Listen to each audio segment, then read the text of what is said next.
Hello folks, thanks for stopping by and checking out the channel. Please show the channel your love, give me a big thumbs up, also hit the subscribe button. It really does help so I can continue to bring you new episodes and new reports on the American Civil War. And I'm very happy to say that today, going back into the Shenandoah Valley, I got to tell you, I really love the Shenandoah Valley. Beautiful, it's so beautiful, beautiful.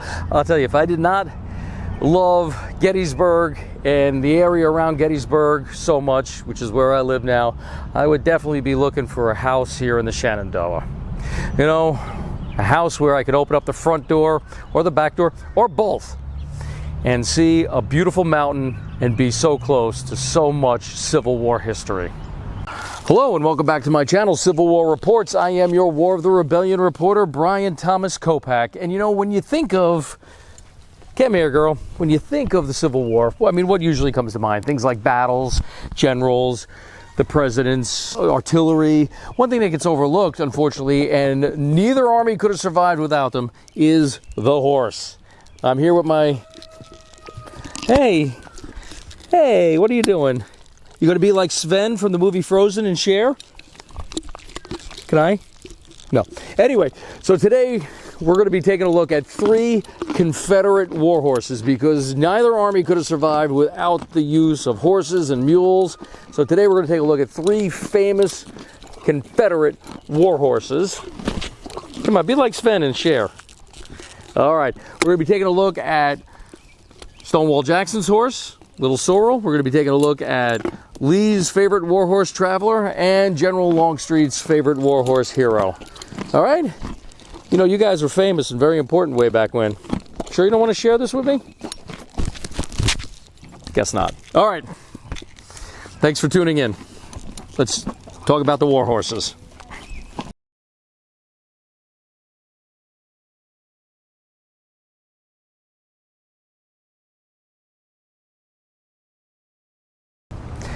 Today, I am once again in the Shenandoah Valley. I am at the Virginia Military Institute because I'm going to be talking about 3 famous Civil War horses, and I'm going to start off with the famous horse of my favorite Confederate general, Thomas Jonathan Stonewall Jackson, and his favorite war horse was a chestnut-colored horse went by the name of Little Sorrel. And you know, all 3 horses that I'm going to be talking about today were pretty much just as famous, and maybe even more famous, than the general that rode them. And that could be true for Little Sorrel. So what do we know about Little Sorrel? What can I tell you about him? Well, believe it or not, Little Sorrel started his life off as a Yankee. That's right. He was born in Connecticut. He was born in Somers, Connecticut. Little Sorrel was a Morgan horse. That was his breed, a Morgan, and it said that Little Sorrel could trace his bloodline back to the original Morgan. Not sure how true that is, but if nothing else, it's a great story. So what can we tell you about him? Well, Little Sorrel, believe it or not, was purchased by the federal government to be a war horse. However, he was on a train heading to the seat of war when his train that was carrying him was captured by Confederates near Harper's Ferry, Virginia. Might have actually been in the town of Harper's Ferry, but the report I read was that it was near Harper's Ferry. And he was captured, and he was picked out by Stonewall Jackson himself, along with a bigger horse who looked same color as Little Sorrel that Jackson named Big Sorrel. Well, Big Sorrel was Jackson's intended war horse. However, Jackson soon discovered that Big Sorrel could not handle the gunfire and all the excitement that comes with being a war horse. Jackson was originally going to send Little Sorrel to his wife as her personal horse. But Jackson soon discovered that Little Sorrel didn't get as excited.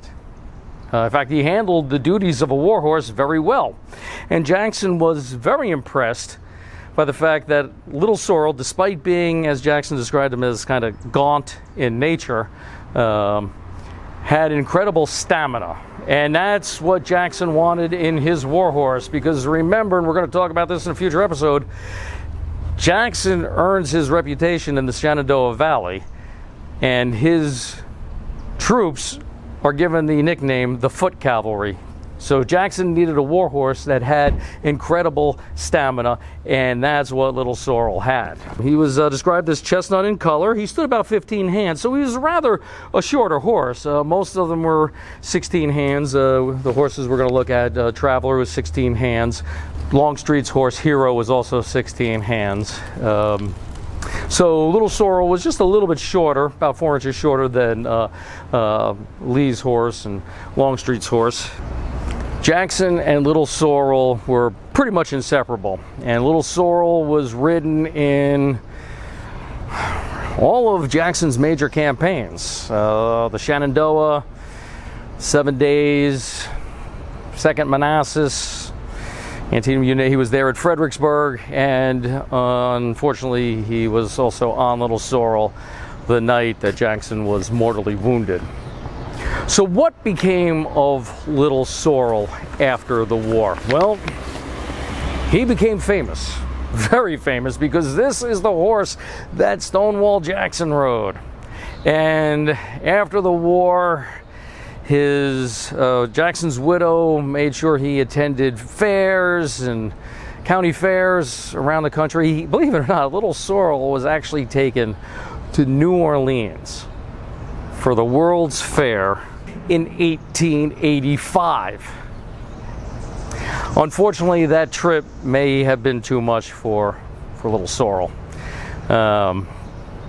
He was never well after that trip, and it got to the point where Little Sorrel couldn't even stand up, and some very well-meaning people tried to help the horse up by rigging a pulley system to get him at least up on his feet again, and unfortunately the pulleys broke, and when it came crashing down, it broke Little Sorrel's back, and Little Sorrel died at age 36 in the year 1886. Well, the good news is that you can visit the remains of Little Sorrel. He's, from what I'm told, just up the road from where I'm standing. He's in the VMI Museum, and he's not stuffed. It's my understanding that they made a plaster outline of the horse and then removed his skin and then sewed it onto this plaster model. So when you go visit Little Sorrel, you will actually pretty much see the horse as he was. So let's go up to the museum and let's visit the remains of Jackson's favorite warhorse, the horse that was pretty much as famous as the general himself during the horse's lifetime. Ladies and gentlemen, there he is, Little Sorrel. This was Jackson's favorite warhorse. This is the horse that Jackson was mounted on the night he was mortally wounded.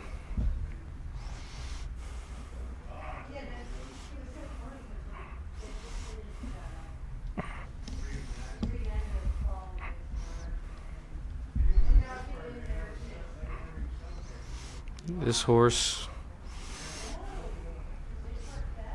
during the remainder of his life, was probably as equally as famous, equally as loved, equally as revered as the great general who rode him. And here is the coat that Jackson was wearing the night he was mortally wounded.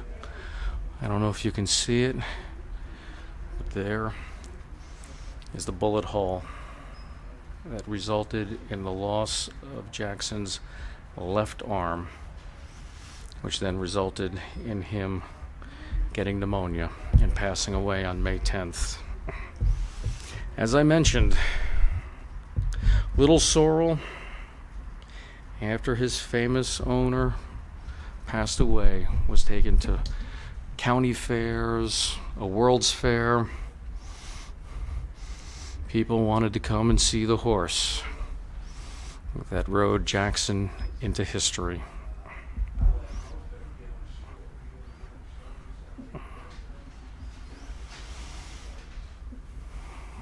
Lived to be 36 years old.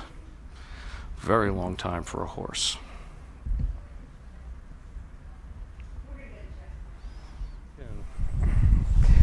I'm currently on the grounds of Washington and Lee University. Behind me stands Lee's Chapel. It's in that building that the remains of General Lee are interred, and just outside of it is the grave for Traveler. Traveler was Lee's favorite war horse. Now, Lee was not just a general, he was a commander of an entire army, and thus he had several horses at his disposal. In fact, in the movie Gettysburg, before the first day's fighting, you can see General Lee going up to a brown horse and petting it, calling it Lucy. That was his mare, Lucy Long. He also had another horse I am aware of named Ajax, who was a rather tall horse, a little too tall for Lee, and thus Lee didn't use Ajax much during the war, but he had a special place in his heart for Traveler. Well, what do we know about Traveler? Traveler was born in 1857, and he was described in some accounts as being white. Some others described him as gray. If he was gray, he must have been a very light gray, but Lee liked, he was impressed with his black mane and black tail. Traveler must have been a remarkably gorgeous horse. And like Jackson, Lee was impressed with the stamina that Traveler had. Traveler was also described as being very tall. He was 16 hands. He was muscular. Lee was impressed with his eyesight and his physique. There was a lot about Traveler to love. He was a prize-winning horse. He was first named Jeff Davis. That was Traveler's original name, and he was purchased for General Lee for $200 in February of 1862 when Lee was engaged in operations in Western Virginia, now modern-day West Virginia. Traveler was born in Blue Sulphur Springs in Greenbrier County. Again, that would have been Virginia at the time. It's now West Virginia. And as soon as Lee saw Traveler, he really took a liking to the horse. Another thing about Traveler is he was kind of spirited, and he needed an expert rider. And General Lee was an expert rider.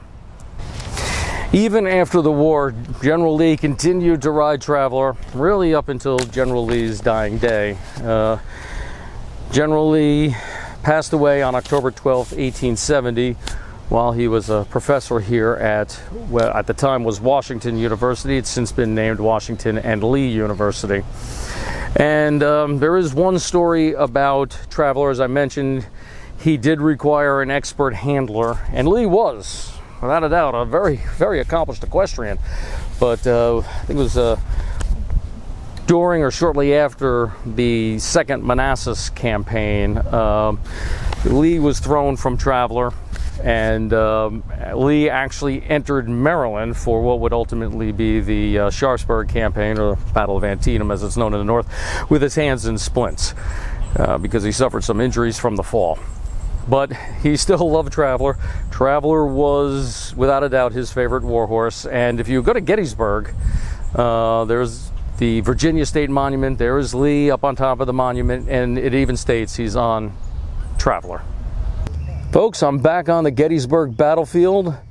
I'm in front of the Virginia Memorial, where up on top of this very beautiful state monument stands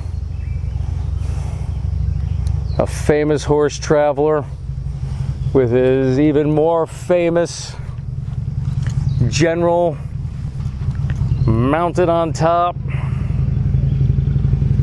Robert E. Lee on top of Traveler. Traveler was his favorite war horse. And while Traveler may be buried down in Lexington, Virginia. He is immortalized, hopefully forever, here at the Gettysburg battlefield. And when I say hopefully forever, hopefully we can keep the woke nonsense off this battlefield and preserve these monuments for American history, for ourselves, and for future generations.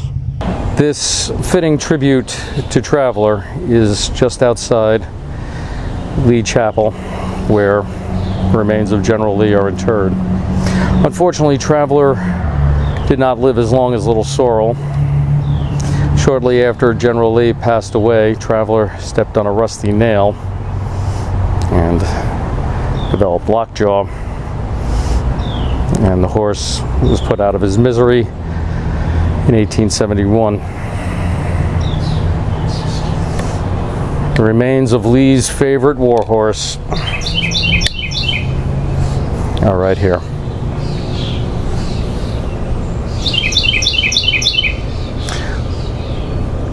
Traveler only lived to be about 14 years old.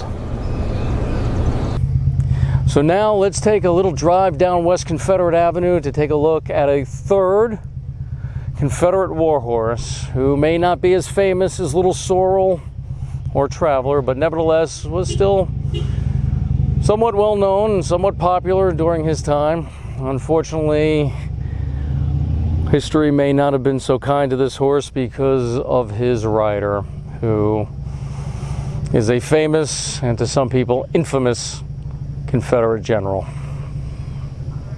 All right, folks, we've been here before, back again to check out the Longstreet Monument here at the Gettysburg battlefield. All right. I've kind of bitten my tongue about this in the past. Now, again, today we're focusing on war horses, so I'm really just going to comment on Hero and not on Longstreet.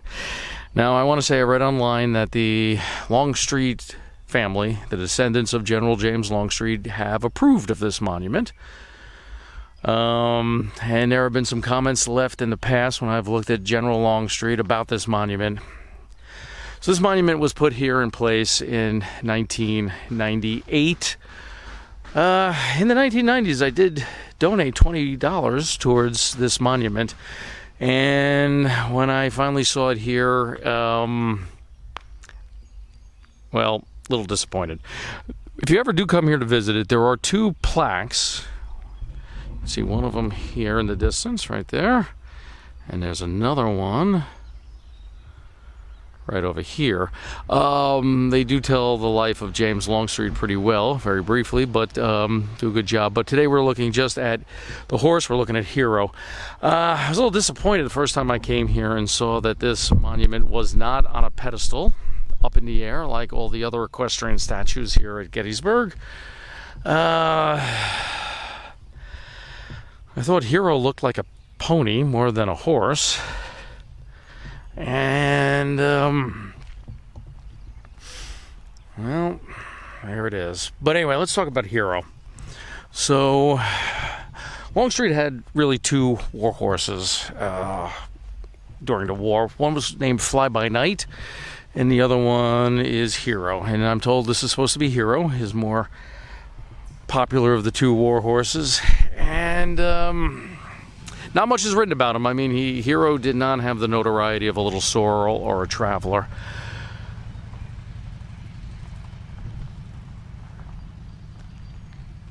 But he got his name from an Irish groomer that Longstreet had on his staff. And just looking at the positions of the hooves, I don't know. I just looked at this from the beginning and just said this was not accurate. I mean, there's an incredible amount of horse flesh here in the front, the neck and front part of his body, but then you look at the hindquarters and there's really not much there. I don't think this is a well proportioned horse. That's what I'm getting at. But again, the Longstreet family approved of this monument, maybe because there are so few dedications to General Longstreet in the South due to his post-war life, bashing Robert E. Lee, becoming a Republican, leading black troops in Louisiana after the war. Not exactly sure why, but anyway, like I said, if you do come here to Gettysburg Battlefield and you want to visit this monument, well, I mean, I guess you should. The two placards, as I mentioned, are worth viewing. But anyway, this is General Longstreet on his warhorse Hero. Hero, as I said, did not have much in the way of articles written about him, like a Traveler or a little Sorrel. But nevertheless, he was a Confederate warhorse. I really can't even tell you what kind of breed he was. I couldn't find that information. But General Longstreet on Hero. Not sure if you can read this, but this is one of the placards near the General Longstreet Monument.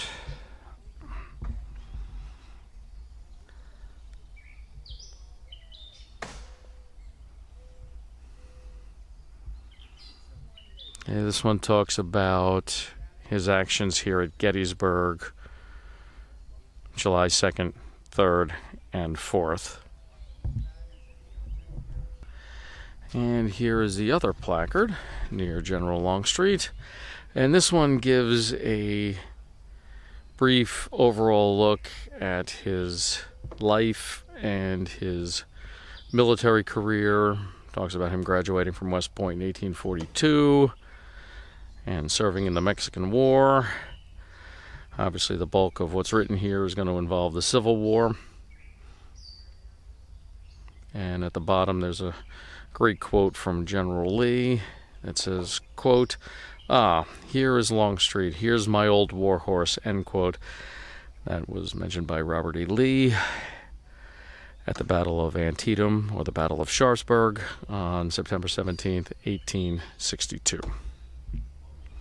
Also at the top, there's Longstreet's dates, January 8th, 1821 to January 2nd, 1904. I hope you enjoyed this episode, and hope you'll come back again soon. Check the channel out again. Planning on lots and lots more episodes about the Civil War, both North, South, and other interesting aspects of the war. So for Civil War Reports, I am your War of the Rebellion reporter, Brian Thomas Kopak. Until next time, thank you for watching.